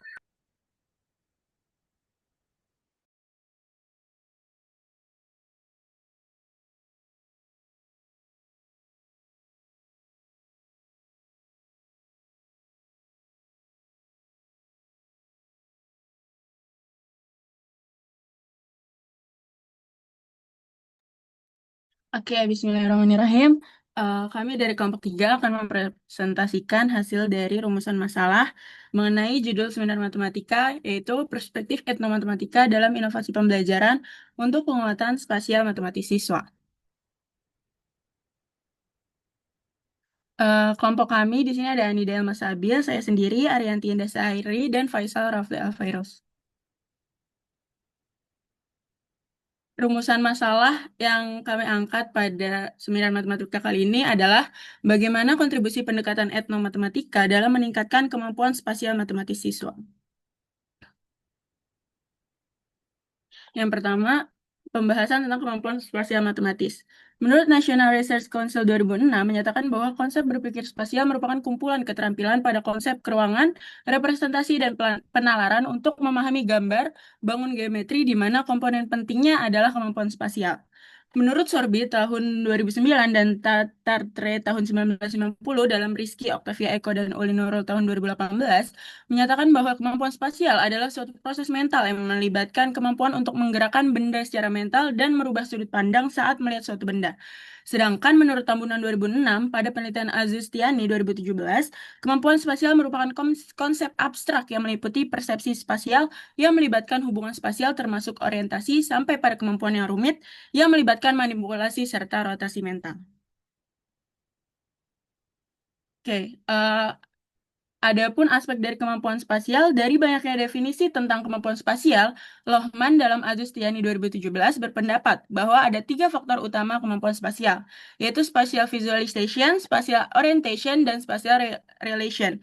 Berikut indikator yang digunakan berdasarkan penelitian Azustiani 2017 terkait kemampuan spasial siswa. Untuk spatial visualization sendiri, itu deskripsinya kemampuan memahami gerakan imajiner dalam ruang 3 dimensi atau kemampuan untuk memanipulasi objek dalam imajinasi dengan indikator. Pertama, menentukan komposisi objek setelah dimanipulasi posisi dan bentuknya. Dan yang kedua, mengubah suatu objek ke dalam bentuk yang berbeda. Untuk aspek kedua, yaitu spatial orientation, adalah kemampuan untuk tetap tidak bingung untuk mengubah orientasi di mana konfigurasi spasial dapat mewakili dengan indikator menentukan penampilan objek dari perspektif yang berbeda. Dan aspek yang ketiga adalah spatial relation, yaitu kemampuan mental untuk memutar objek spasial secepat mungkin dengan benar. Dengan indikator, yang pertama menentukan hubungan antara bagian yang satu dengan yang lainnya pada objek, dan yang kedua merotasikan posisi suatu objek. Oke, menurut Glenn dan Robert tahun 1976 menyatakan bahwa matematika adalah ilmu tentang logika mengenai bentuk, susunan besaran, dan konsep-konsep yang berhubungan satu dengan lainnya dengan jumlah banyak yang terbagi dalam 3 bidang, yaitu aljabar, analisis, dan geometri. Menurut Tambunan dalam Azustiani 2017, kemampuan spasial merupakan konsep abstrak yang meliputi persepsi spasial, yang melibatkan hubungan spasial termasuk orientasi sampai pada kemampuan rumit yang melibatkan manipulasi serta rotasi mental. Dari definisi tersebut, kemampuan spasial sangat penting untuk dikuasai oleh siswa ataupun calon guru karena salah satu bidang dalam matematika adalah geometri. Dengan memperkuat keterampilan dan indera spasial siswa, pendidik dapat membantu mereka dalam membangun pemahaman geometri yang kuat dan meningkatkan kemampuan mereka dalam memecahkan masalah matematika pada TEPAN DKK tahun 2023. Oke, selanjutnya ada matematika sebagai inovasi pembelajaran. Nah, menurut Roshidin dan kawan-kawan, inovasi adalah temuan yang dihasilkan dengan sadar oleh seseorang melalui sebuah hal yang baru. Sedangkan pembelajaran adalah interaksi antara peserta didik dan pendidik untuk mencapai tujuan pendidikan. Oleh karena itu, inovasi pembelajaran adalah gagasan yang diterapkan pada proses pembelajaran untuk mencapai tujuan pembelajaran dengan baik. Sementara menurut Saifuddin, inovasi pembelajaran matematika adalah pengembangan dan penerapan pendekatan, metode, teknologi, dan strategi baru dalam pembelajaran matematika, yang tujuannya itu untuk meningkatkan pemahaman, keterampilan, dan minat siswa dalam matematika. Jadi dapat disimpulkan, inovasi pembelajaran matematika adalah temuan, pengembangan, atau penerapan pendekatan, metode, teknologi, dan strategi baru yang dilakukan seseorang dengan sadar dalam pembelajaran matematika untuk mencapai tujuan tertentu. Sedangkan menurut Barton, etnomatematika adalah suatu bidang yang mempelajari cara-cara yang dilakukan orang dari budaya lain dalam memahami, melafalkan, dan menggunakan konsep dan praktik dari budayanya yang berhubungan dengan matematika. Sedangkan menurut Ilham, etnomatematika adalah suatu pendekatan yang melibatkan budaya lokal dengan konsep matematika yang dapat dimasukkan ke dalam proses pembelajaran. Jadi, etnomatematika adalah suatu pendekatan matematis yang melibatkan budaya dalam memahami, melafalkan, dan menggunakan konsep matematika ke dalam proses pembelajaran. Di Indonesia sendiri, pembelajaran matematika wajib diberikan sejak jenjang sekolah dasar hingga menengah. Nyatanya, masih banyak siswa yang tidak dapat menerima materi matematika yang diberikan oleh guru dengan baik. Hal ini terjadi salah satunya disebabkan karena penyampaian materi yang terlalu monoton dan konvensional. Akibatnya, siswa mudah merasa bosan dan pelajaran matematika tidak tampak kaitannya dengan kehidupan sehari-hari. Bahkan dampaknya siswa bisa menjadi tidak termotivasi untuk belajar matematika. Metode ceramah seringkali dipilih sebagai metode yang paling mudah dalam menyampaikan konsep matematika kepada siswa. Namun, metode ini kurang dapat mengeksplorasi keaktifan dan pemahaman siswa. Oleh karena itu, perlu adanya inovasi pembelajaran baru yang berpusat pada siswa dan lebih kontekstual. Salah satunya yaitu pembelajaran matematika dengan pendekatan etnomatematika. Dengan adanya pendekatan etnomatematika, pembelajaran matematika menjadi menyenangkan dan kontekstual, merubah pandangan siswa mengenai matematika yang tadinya sulit dan abstrak menjadi menyenangkan dan nyata dalam kehidupan sehari-hari, dapat membuat hasil belajar siswa lebih meningkat, serta siswa dapat mengenal, menghargai, mencintai, dan melestarikan budayanya sendiri dan budaya orang lain.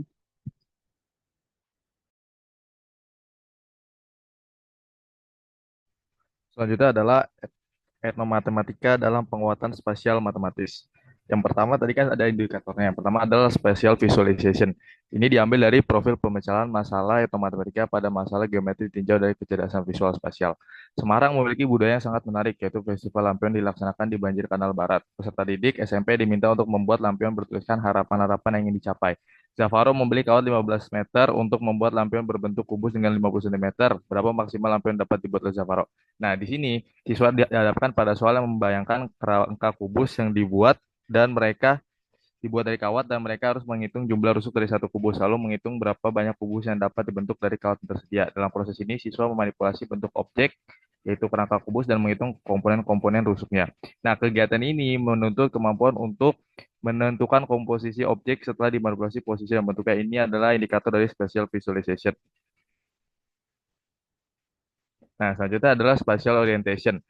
Nah, menurut Mujiashi 2016, spatial orientation adalah kemampuan untuk mengenali dan membayangkan bagaimana bentuk suatu objek terlihat dari sudut pandang berbeda, dari gambar kiri ke gambar kanan. Nah, ini dari gambar kiri ke gambar kanan maksudnya, yaitu membayangkan tampilan dari atas, samping, dan depan, menghubungkan struktur geometris rangka dengan tampilan visual yang sesungguhnya. Nah, hal ini mengasah kemampuan pembaca memvisualisasikan orientasi bentuk ruang dalam konteks budaya lokal, yaitu rumah adat. Kegiatan ini menuntut kemampuan untuk menentukan penampilan objek dari perspektif yang berbeda, yang indikator spatial orientation. Lalu ada spatial relation, diambil dari jurnal sama. Purima Rekoco disebut sebagai taman mininya Provinsi Jawa Tengah. Hal ini dikarenakan tempat wisata itu menyajikan miniatur keanekaragaman Provinsi Jateng yang ditampilkan dengan keunikan masing-masing kabupaten atau kota. Di dalam tempat tersebut ada rumah adat Joglo di mana Lantai rumah dan joglo berbentuk persegi panjang. Lantai ruangan akan ditutupi ubin berukuran 30 x 30 cm. Perkirakanlah banyak ubin keramik yang diperlukan untuk menutupi lantai tersebut. Nah, di sini siswa harus menganalisis hubungan antara ukuran ruang lantai dengan ukuran ubin, serta bagaimana menyusun ubin dalam bidang tersebut, lalu menuntut kemampuan mengenali dan menghitung hubungan antar bagian objek, yaitu ubin dan lantai. Kegiatan ini selaras dengan indikator menentukan hubungan antara bagian yang satu dengan bagian lainnya, yaitu ubin dan lantai. Ini termasuk indikator dari spatial relation. Nah, ini kesimpulannya melalui dari slide sebelumnya, melalui pendekatan matematika dapat menjadi inovasi baru bagi guru untuk menciptakan proses pembelajaran yang lebih realistik. Berdasarkan kajian literatur yang dilakukan, dengan adanya pendekatan matematika dapat menjadi salah satu langkah untuk memperkuat kemampuan spasial matematik siswa.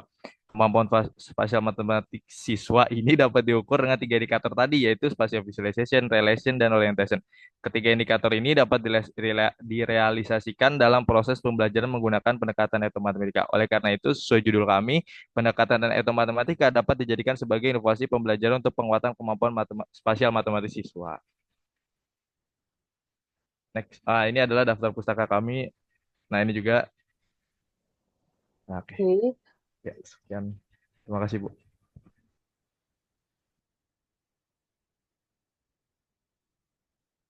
Terima kasih.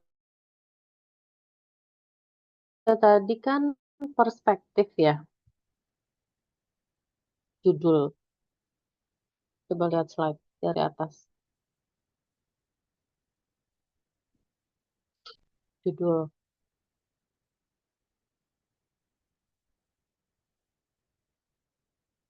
Slide di awal. Nah, judulnya kan perspektif ya.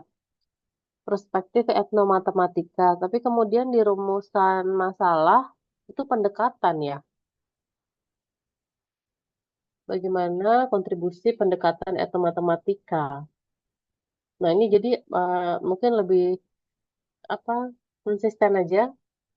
Apakah perspektif atau pendekatan? Kalau Ibu lihat dari pembahasan sih tadi pendekatan etnomatematis ya. Etnomatematika ya. Iya, Ibu. Oke, pendekatan. Oke, boleh lihat slide selanjutnya. Oke, apa tadi? Apa tadi slide selanjutnya? Setelah masalah apa tadi? Kemampuan spasial. Kemampuan spasial matematis ya. Apa? Kemudian ya, lalu kemudian jadi didefinisikan di pendahuluan apa saja aspek-aspeknya. Kemudian nanti di pembahasan ya, etnomatematis juga ada definisinya sudah ya.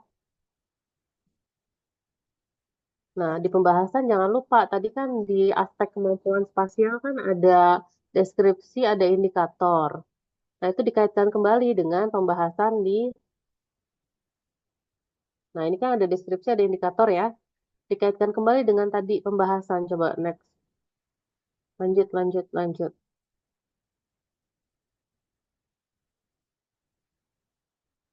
Nah, ini tadi ya. Dikaitkan di sini deskripsi sama indikator yang tadi itu di mana? Di spatial visualization, orientation, dan relation yang kamu tampilkan di sini. Nah, tolong berikan penjabaran, contoh jangan hanya dari satu atau dua sumber ya, tapi gunakan beberapa sumber. Sehingga kamu bisa betul-betul menjelaskan bagaimana sih pendekatan etnomatematikanya gitu kan. Di sini etnomatematikanya apa gitu kan. Lalu kemampuan spasialnya apa? Di sini visualization tuh maksudnya apa? Apa yang divisualisasikan? Lalu indikatornya siswa bisa apa gitu kan? Di sini udah ada sebetulnya ya. Membayangkan kerangka kubus, kemudian menghitung jumlah rusuk dan seterusnya. Nah, jika ada beberapa contoh lain bisa juga ditampilkan. Sehingga kita bisa membedakan spatial visualization sama orientation sama relation dengan memberikan beberapa contoh. Kalau satu contoh kan kadang kurang ini ya, kurang kelihatan bedanya. Ini kan dalam presentasi hanya satu contoh. Nanti dalam paper kamu bisa tampilkan beberapa contoh. Oke, jangan lupa nambahin citasi. Terima kasih kelompok 3. Oke, baik Ibu. Bu, maaf Bu, saya ada pertanyaan Bu. Oke. Ini yang terkait slide ini Bu. Jadi di jurnalnya tuh cuma ada soalnya Bu. Nah, lalu definisi yang di bawahnya nih yang kayak terkait indikator, lalu penjelasannya ini saya buat sendiri Bu. Itu dibolehin nggak Bu? Ya kan, ya memang dalam ini kan kamu harus menginterpretasikan. Kan kamu Ah, udah tahu definisinya iya ya. kemampuan spasial apa. Jadi kamu harus menginterpretasikan ini matematisnya di mana, kemampuan spasialnya apa, dan seterusnya dan seterusnya. Oke? Oh, iya ya. Baik, makasih ya Bu ya. Semuanya Bu. Oke.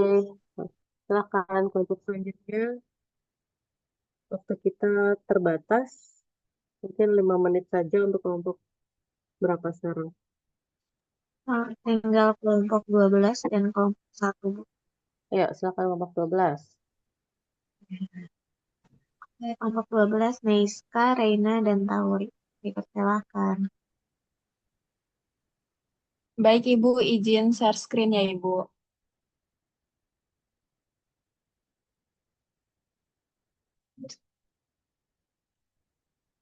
Oke, Assalamualaikum warahmatullahi wabarakatuh.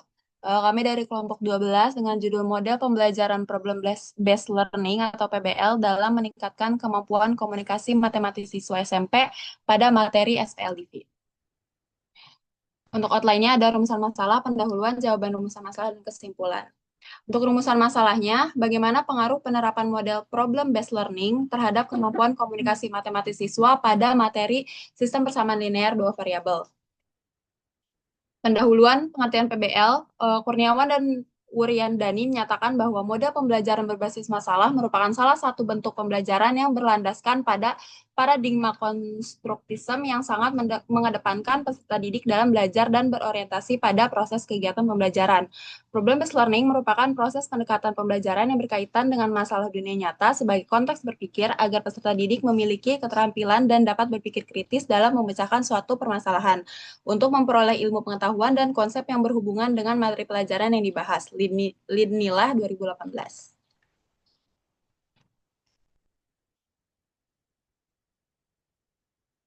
Oke, untuk berikutnya ada karakteristik dari problem-based learning. Menurut Arens tahun 2012 menjelaskan bahwa karakteristik dari model pembelajaran berbasis masalah adalah sebagai berikut. Yang pertama, masalah yang diajukan berupa permasalahan pada kehidupan dunia nyata sehingga peserta didik dapat membuat pertanyaan terkait masalah. Yang kedua, pembelajaran memiliki keterkaitan antara disiplin sehingga peserta didik dapat menyelesaikan permasalahan dari berbagai sudut pandang mata pelajaran. Yang ketiga, pembelajaran yang dilakukan peserta didik bersifat penyelidikan autentik dan sesuai dengan metode ilmiah. Kemudian yang keempat, produk yang dihasilkan dapat berupa karya nyata atau peragaan dari masalah yang dipecahkan untuk dipublikasikan oleh peserta didik. Kemudian yang terakhir, peserta didik bekerja sama dan saling memberi motivasi terkait masalah yang dipecahkan sehingga dapat mengembangkan keterampilan sosial peserta didik.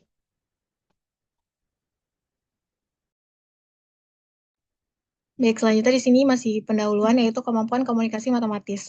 Istilah komunikasi itu berasal dari bahasa Latin communis yang berarti sama, dan communic atau communication atau communicare berarti membuat sama gitu. Jadi itu menurut Hendriana Eus dan Utari tahun 2017. Kemudian menurut Barodi tahun 1993 itu menyatakan ada 5 aspek komunikasi matematis yaitu merepresentasi, mendengar, membaca, diskusi, dan menulis. Adapun indikator kemampuan komunikasi matematis siswa menurut NCTM 2000 itu meliputi sebagai berikut.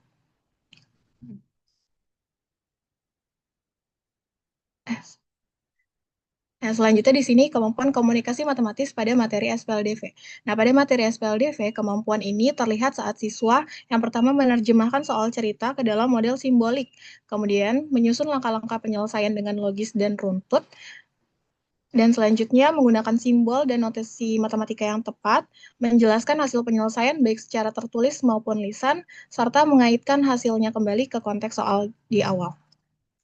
Kemudian untuk hasil dari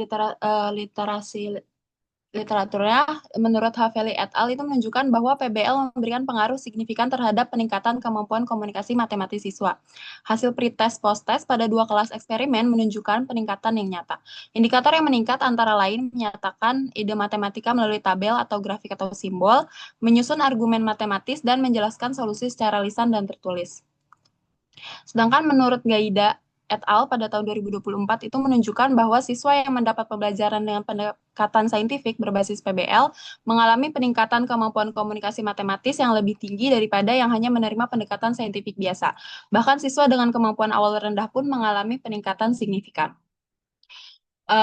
Kemudian menurut Dwi Permatasari pada tahun 2019 menyatakan bahwa meskipun secara statistik model PBL belum sepenuhnya efektif, namun siswa yang belajar dengan PBL tetap menunjukkan hasil komunikasi matematis yang lebih tinggi dibanding pembelajaran konvensional. Penerapan model PBL dalam pembelajaran SPLDV mendorong siswa untuk berpikir kritis dan menyampaikan ide matematika dalam berbagai bentuk representasi. Melalui diskusi kelompok dan pemecahan masalah kontekstual, siswa tidak hanya belajar menemukan solusi, tetapi juga bagaimana menjelaskan dan mempresentasikan solusi tersebut kepada orang lain. Hal ini secara langsung melatih kemampuan komunikasi matematis siswa. Jadi kesimpulannya model PBL ini dapat meningkatkan kemampuan komunikasi matematis siswa pada materi SPLDV. Penerapan PBL mendorong siswa untuk aktif berpikir, berdiskusi, dan menyampaikan ide dalam bentuk yang bermakna. Melalui masalah kontekstual, siswa belajar tidak hanya menyelesaikan soal, tetapi juga menyampaikan solusi secara logis dan sistematis. Ini untuk daftar pustakanya. Baik, terima Sekian kasih dari kelompok untuk kami. 12. Rumusan masalah, kita lihat.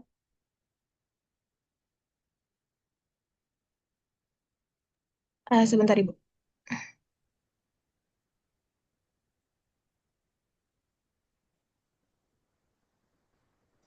Ya, kelompok 12 kira-kira rumusan masalahnya sudah oke belum?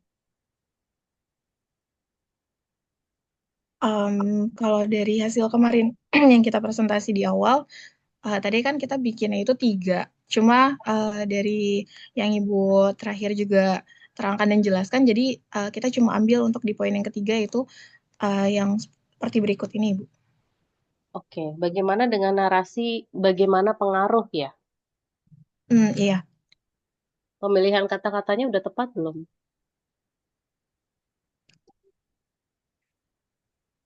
Mungkin harusnya bagaimana penerapan model PBL terhadap kemampuan komunikasi matematis siswa pada materi SPLDV. Ya, jadi Sepertinya ada bukan kesalahan. bagaimana pengaruh ya. Iya. Kalau bagaimana pengaruh, maka kamu melakukan penelitian kuantitatif lagi-lagi. Mm-mm. Yang kamu akan bahas adalah bagaimana sih penerapannya. Kamu ingin jelaskan tahapan-tahapan PBL-nya dalam meningkatkan kemampuan komunikasi. Jadi karakteristik PBL tadi sudah kamu jelaskan, lalu indikator kemampuan otomatis sudah dijelaskan. Tapi yang perlu lebih detail adalah bagaimana penerapan PBL-nya. Tolong nanti dijelaskan dalam tahapan-tahapan PBL ya. Tadi kan masih dalam bentuk narasi ya.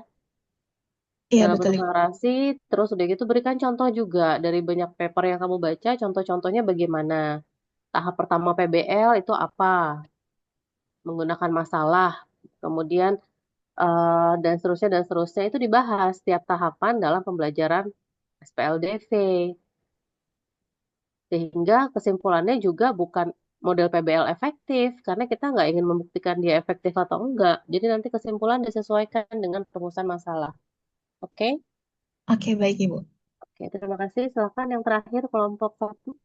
Baik, terima kasih banyak, Ibu. Ya. Oke, Ibu, saya dari kelompok 1 izin untuk share screen.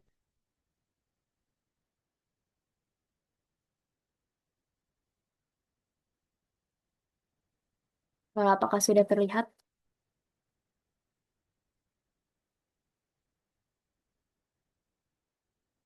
Oke, di sini jadi judul yang kami ambil itu strategi pemecahan masalah matematika melalui integrasi kemampuan berpikir komputasional. Di sini outline-nya ada rumusan masalah, jawaban dari rumusan masalah, kesimpulan, dan daftar pustaka. Kemudian untuk rumusan masalahnya yang kami ambil itu ada di bagaimana langkah-langkah berpikir komputasional dapat diintegrasikan dalam strategi pemecahan masalah matematika. Untuk jawabannya, jadi di sini pendahuluannya berpikir komputasional itu merupakan salah satu kemampuan yang wajib dikuasai pada era digital saat ini.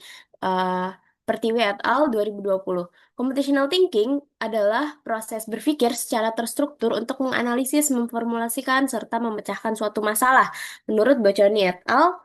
2016. Dalam melihat seberapa baik kemampuan berpikir komputasi seseorang, berikut indikator yang dapat digunakan menurut Supiarno et al. 2019. Yang pertama, ada di komposisi. Itu siswa dapat mengidentifikasikan informasi atau menguraikan masalah yang diketahui dari permasalahan yang diberikan. Kemudian kedua ada pengenalan pola.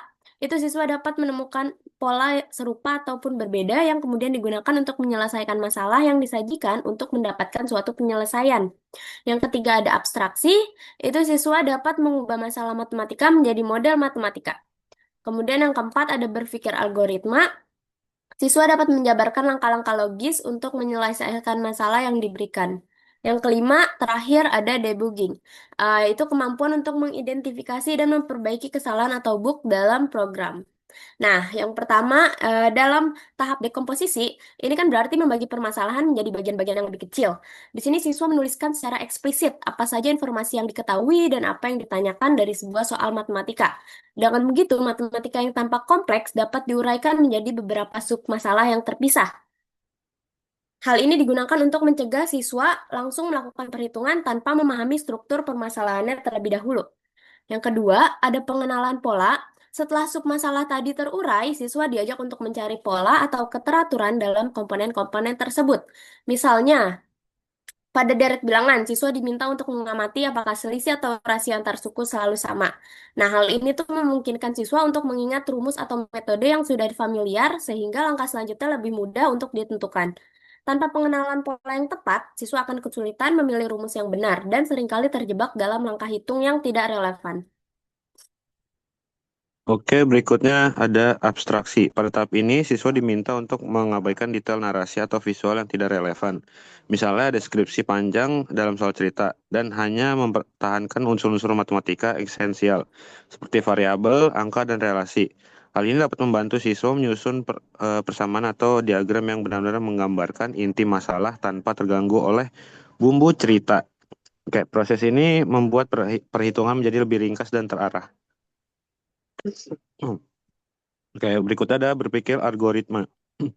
Dengan model matematika yang sudah tersedia, siswa menuliskan urutan langkah logis atau flowchart untuk mencapai solusi. Hal ini dapat menjamin bahwa setiap langkah dilakukan secara terurut dan sistematis, sehingga kemungkinan kecil itu terdapat tahapan yang terlewat atau kebingungan ketika langkahnya kompleks. Selain itu, flowchart itu memudahkan guru dan siswa lain untuk memeriksa alur pemikiran ini.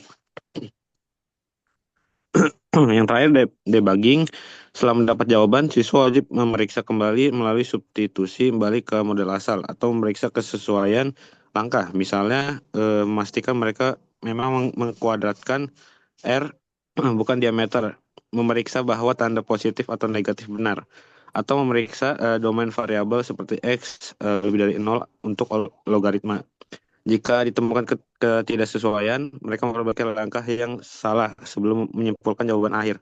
Hal ini dilakukan untuk menghindari kesalahan konseptual atau numerik yang mungkin terjadi ketika siswa terburu-buru. Menanamkan kebiasaan cek ulang yang esensial untuk akurasi.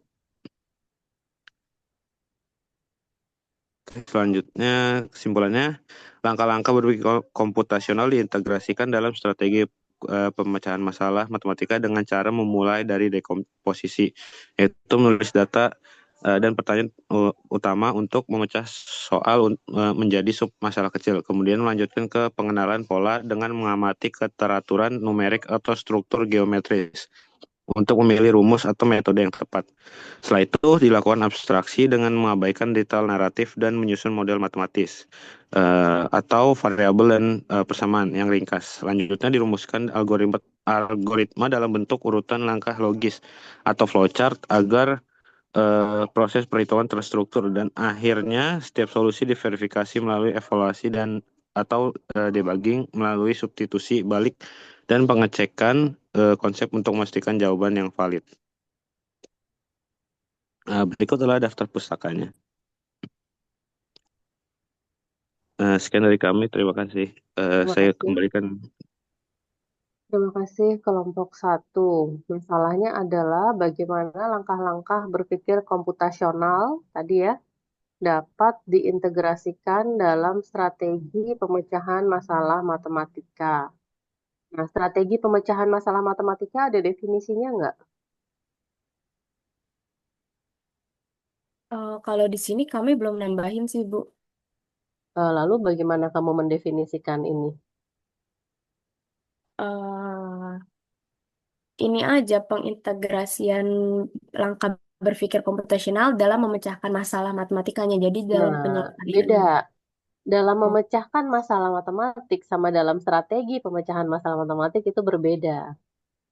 Jadi oh, kalau kamu mau memecahkan masalah ya tidak perlu mendefinisikan. Tapi kalau strategi pemecahan masalah matematik itu ada definisinya. Biasanya mahasiswa menggunakan Polya untuk strategi pemecahan masalah. Nah, oke, jadi baik. mana yang mau dipakai? Oke, nanti kami coba tambahin pengertian strategi pemecahan masalah dan penjelasannya dulu. Nah, tapi itu nanti akan berbeda ya. Kalau kamu menambahkan definisi strategi pemecahan masalah, maka harus dikaitkan itu langkah-langkah berpikir komputasional dalam tahapan-tahapan di strategi tersebut. Dekomposisi ada di tahapan mana, dikaitkan dengan strategi pemecahan masalah, lalu pengenalan pola dan seterusnya itu dikaitkan ya.